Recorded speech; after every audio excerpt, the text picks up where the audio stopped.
As we continue to deal and fight terrorism around the world, it is vitally important that we never forget the names and the lives of the victims. This recording is being made on October 22nd, 2020, and it is coinciding with a very important date in recent Canadian history. 6 years ago today, in the centre of Ottawa, along Wellington Street, which houses the Supreme Court of Canada, the Parliament buildings, both iconic structures, as well as the National Cenotaph, a memorial built to recognize the sacrifices of the men and women who served in the Canadian Armed Forces in several wars around the world.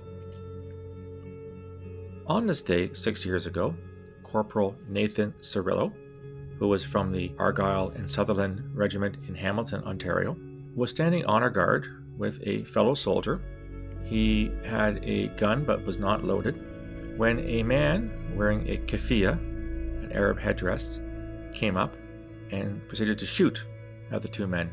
He hit Corporal Cirillo, wounding him, before he fled off in a car and ended up on Parliament Hill, where he tried to breach the center block and was killed seconds later in a flurry of gunfire by parliamentary security. Nathan Cirillo was 24 at the time. He had a 5-year-old son. And I recall reading stories that after the terrorists fled, onlookers rushed to help the fallen soldier, tried to save his life, in the end, unfortunately. And I think that it's vitally important, as we commemorate this 6th anniversary of this event, to always bear in mind that when it comes to terrorism, we often hear the names and the stories of the perpetrators, the terrorists, the violent extremists. You see article after article after article that talks about them, where they came from, maybe how they became radicalized, maybe what they hope to achieve by carrying out these acts of violence. And yet we rarely hear about the victims. Now, sometimes this is because the attacks are so large in scale that there are far too many victims whose stories can be presented. Think of 9/11, almost 3,000 dead. How do you tell the story of 3,000 people? It's much easier to tell the story of the 19 hijackers. And yet, in a way, this is perverse. It's almost as if we're giving oxygen and attention to those who see violence as an end in itself. Now, for the record, I am not of the crowd that says we should not name terrorists. I think we should name them. I'm also not of the crowd who says that these attacks are cowardly in nature. Some are. Those that leave IEDs by the side of the road and then piss off and are nowhere near the scene of carnage, they are cowards. But a guy who brings a gun into Parliament Hill, probably knowing he's going to be dead within seconds, is anything but a coward. He may be misguided, he may be a terrorist, he may have ideologies with which we disagree, but he's anything but a coward. At the same time, why do we spend so much of our effort in learning about the background of the killer and of not the victims? Yes, it is important to learn as much as we can about those who go down this pathway of violent extremism if we are ever to figure out a way to identify it early enough to prevent it. I see the benefit in that, and I certainly would not advocate dropping that line of investigation. But it seems to me that we should be focusing first and foremost on the people who, through no fault of their own, Nathan Cirillo did not choose to die. He did not represent something that made him, or should have made him, a victim.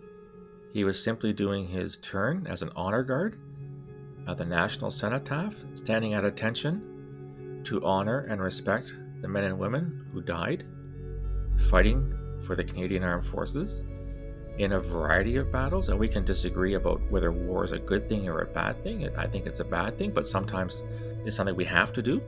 Think of the cause of World War II, the advent of fascism in Germany, in Italy. It's not as if we could ignore that. We've seen what happens when you ignore these things too often. Nathan Cirillo was just doing his part. as I think we all should on Remembrance Day at least once a year to recognize the sacrifices made.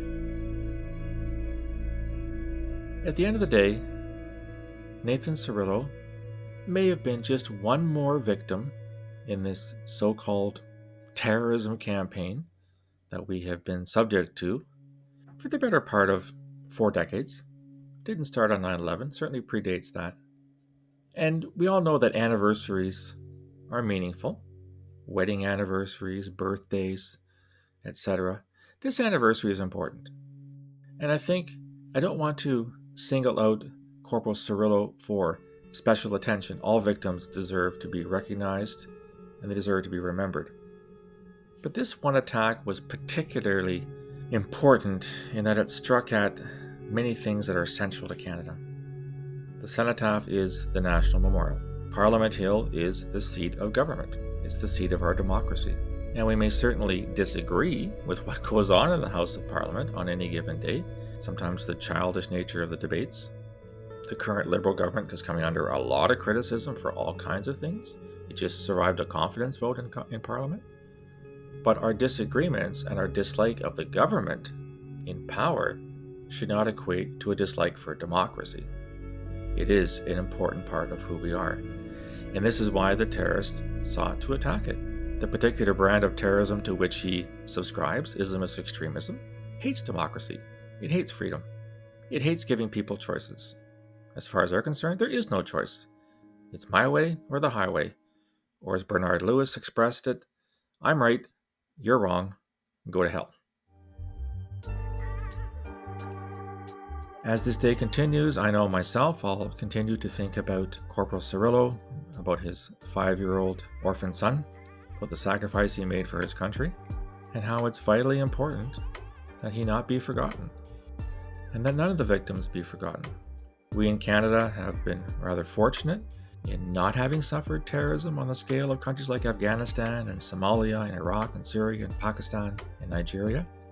But the fact that it is a rare occurrence, which is a good thing, should not preclude taking a few minutes to remember those who were its victims, the victims of terrorist attacks. Corporal Cirillo, rest in peace. You will not be forgotten. That's it for this Quick Hits podcast. I'm curious what your feedback would be. You can reach me on email borealisrisk@gmail.com or on Twitter @BorealisSaves. You'll also find my profile on LinkedIn and on Facebook. If you want to receive more content from Borealis, simply go to my website, borealisthreatandrisk.com, hit the subscribe button, provide me your email address. You'll get a free daily digest, all the material, first thing in the morning. I'd love to hear what you think of the podcast, any other material. I'll talk to you again soon. Until then, stay safe.